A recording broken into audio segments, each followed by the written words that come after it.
오바마 대통령이 어제 국정연설에서 부자 증세를 통한 중산층 살리기를 강조했습니다.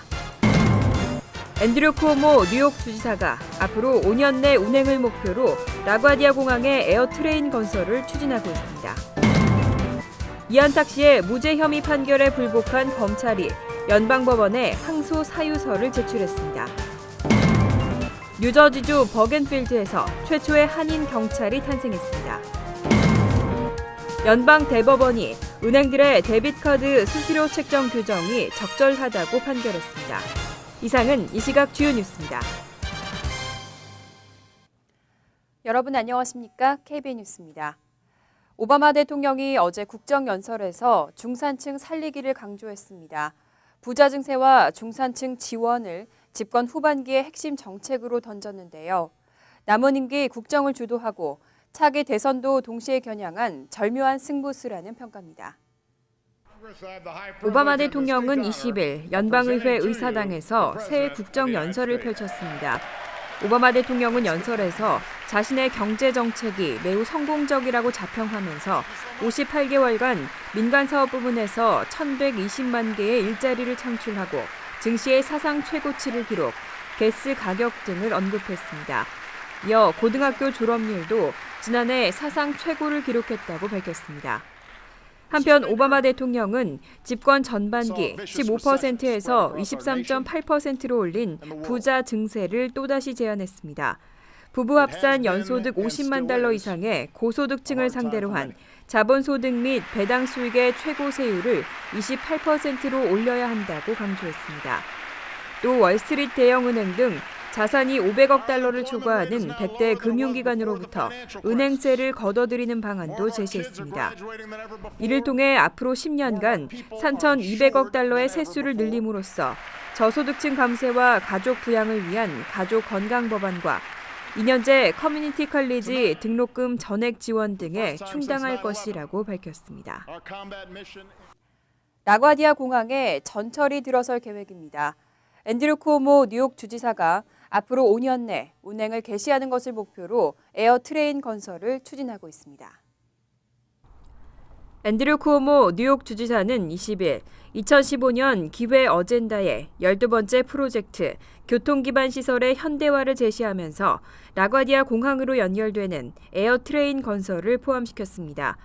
새로 건설이 추진되는 에어트레인은 7번 전철과 롱아일랜드 레일로드의 매츠 윌레츠 포인트역과 라과디아 공항 터미널 사이에 1.5마일 구간을 운행할 예정입니다.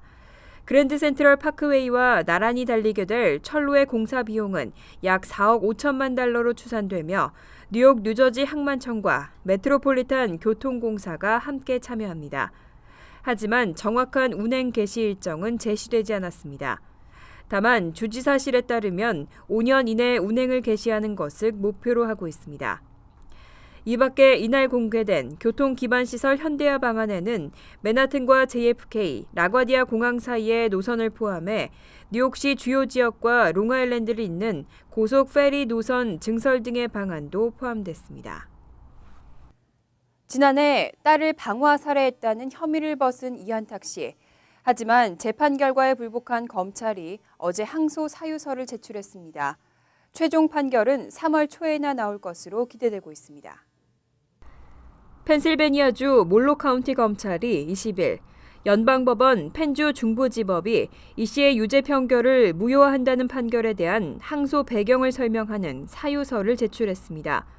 이안탁 구명위원회에 따르면 검찰은 이 씨에게 적용됐던 혐의가 무효라는 재판부의 결정이 잘못됐으며 이 씨의 혐의는 유효하다는 주장을 펼쳤습니다. 이에 따라 이 씨의 최종 판결은 앞으로도 한 달 이상 기다려야 할 것으로 전망되고 있습니다. 크리스장 구명위 대변인은 항소 사유서가 제출된 뒤 이 씨 변호사는 30일 이내에 반박 서류를 재판부에 제기할 수 있다고 밝혔습니다. 그 뒤 검찰의 대응 기간이 15일 정도 주어지는 점을 감안하면 3월 초에나 최종 판결을 기대할 수 있을 것으로 보고 있다고 설명했습니다. 뉴저지주 버겐필드에서 최초의 한인 경찰이 탄생했습니다. 어제 저녁 선서식이 진행됐는데요. 앞으로 한인 경관으로서 버겐필드 타운과 한인 사회를 연결하는 징검다리가 되겠다는 포부를 밝혔습니다. 박민기 기자가 보도합니다. 뉴저지주 버겐필드가 최초의 한인 경관을 배출했습니다. 어제 저녁 버겐필드 타운홀에서 진행된 선서식에는 신임 경관으로 임명된 한인 존 황 씨의 가족도 참석해 함께 축하하는 시간을 가졌습니다. 어제 선서식을 가진 존 황 씨는 버겐필드에서 한인 최초일 뿐만 아니라 아시안 최초 경관으로 임명돼 그 의미를 더했습니다. 존 황 경관은 버겐필드가 다른 지역에 비해 한인 수가 적은 것은 사실이지만 한인 사회는 여전히 존재한다며 자신이 한인 경관으로서 버겐필드 타운과 한인 사회를 연결하는 징검다리가 되겠다는 포부를 밝혔습니다. Feels good. I know Bergenfield there's a lot of Filipinos, but me being Korean, I know there's a couple of Korean churches in town, and I can be definitely a big help because the language barrier between the Koreans and the rest of the police department that cannot speak the Korean language. 이번에 신임 경찰로 임명된 존 황 경관은 어릴 때부터 경찰의 꿈을 키웠습니다. 때문에 지난 2005년부터 2009년까지 미국 해병대에서 복무했고 이라크로 파병을 다녀오기도 했습니다. 뿐만 아니라 페어리 디킨스 대학에서 범죄 행정학을 전공한 존 황 경관은 경찰이 되겠다는 꿈을 위해 자신의 목표를 한 단계씩 성취해 왔다며 경찰로서 앞으로의 생활에 대한 기대감을 나타냈습니다. 어제 저녁 선서식을 가진 존 황 경관은 오는 23일부터 버겐 카운티 경찰학교에서 22주간의 교육을 받은 뒤 한인 최초 경관으로서의 정식 근무를 시작하게 됩니다. KBN 뉴스 박민기입니다. 뉴욕시의 숙박 공유 사이트 에어비앤비, 지난해에도 불법 주택 임대로 논란을 일으켰습니다. 그런데 이 웹사이트의 리스팅 가운데 60%는 여전히 불법 임대인 것으로 조사됐습니다. 에어비앤비 반대 연합단체인 쉐어베터가 공개한 자료에 따르면 지난해 11월 말 기준 에어비앤비 사이트에 올라있는 뉴욕시 리스팅은 15,304건으로 집계됐습니다. 지난해 같은 기간에 비해 약 2,400건이 늘어났는데 이 가운데 60%는 불법 임대인 것으로 분석됐습니다. 지난해 10월 뉴욕주 검찰이 발표한 보고서에서 에어비앤비 웹사이트에 올라있는 뉴욕시 리스팅의 72%가 불법인 것으로 나타난 바 있습니다. 이에 웹사이트 측은 2,000명의 불법 업주를 퇴출시켰다고 밝혔지만 여전히 불법 임대가 계속되고 있는 것으로 나타났습니다. 쉐어베터 측의 분석 결과 리스팅을 올린 사람의 30%가 최소한 2곳 이상을 게재했고 5곳 이상을 리스팅한 사람도 207명에 달했습니다. 이에 뉴욕시의회 주택빌딩위원회는 20일 공청회를 열고 대응 방안 모색에 나섰습니다. 에어비앤비 측은 뉴욕시 호스트의 87%가 공과금과 모기지 부담을 덜려는 일반 주민이라며 방어에 나섰지만 기업형 불법주택 임대의 온상이라는 비판을 피하지 못하고 있습니다. 데비카드 수수료를 두고 은행과 소매업체들이 벌인 3년간의 법정 싸움이 결국 은행의 승리로 끝났습니다. 연방대법원이 은행들의 수수료 책정 규정이 적절하다고 판결했습니다. 연방대법원은 20일 연방준비제도의 데비카드 사용 시 수수료 책정 규정에 반대하는 소매업체 측의 의견을 듣지 않기로 결정했습니다. 이번 결정은 지난해 3월 워싱턴 DC 연방고등법원이 내린 연방준비제도의 데비카드 거래당 21센트 수수료 책정 규정이 적절하다는 판결이 옳다는 의미입니다. 소매점들은 고객들이 데비카드를 사용해 물건을 구입할 때마다 은행 측에 일정 수수료를 내고 있습니다. 연방 정부 자료에 따르면 데비카드 발급업체들은 지난 2013년 데비카드 수수료로만 163억 3천만 달러를 벌었습니다. 이번 대법원의 결정에 마켓과 음식점 업주 등 소매업자들은 실망하며 수수료 부담은 결국 고객들의 부담과도 마찬가지라고 주장하고 있습니다. 소매업체 측의 수수료 부담은 큰 틀로 보면 제품 가격 인상과도 연관성이 있기 때문입니다. 한편 이번 소송이 은행의 승리로 끝나면서 앞으로 수수료 문제는 연방준비제도가 정책을 바꾸거나 의회에서 재검토하지 않는 한 별다른 변동이 없을 것으로 전망되고 있습니다.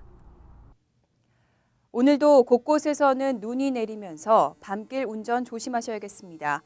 뉴저지에서 교통사고가 가장 많이 일어났던 날 10위 가운데 9번은 눈이 내린 것으로 조사됐습니다.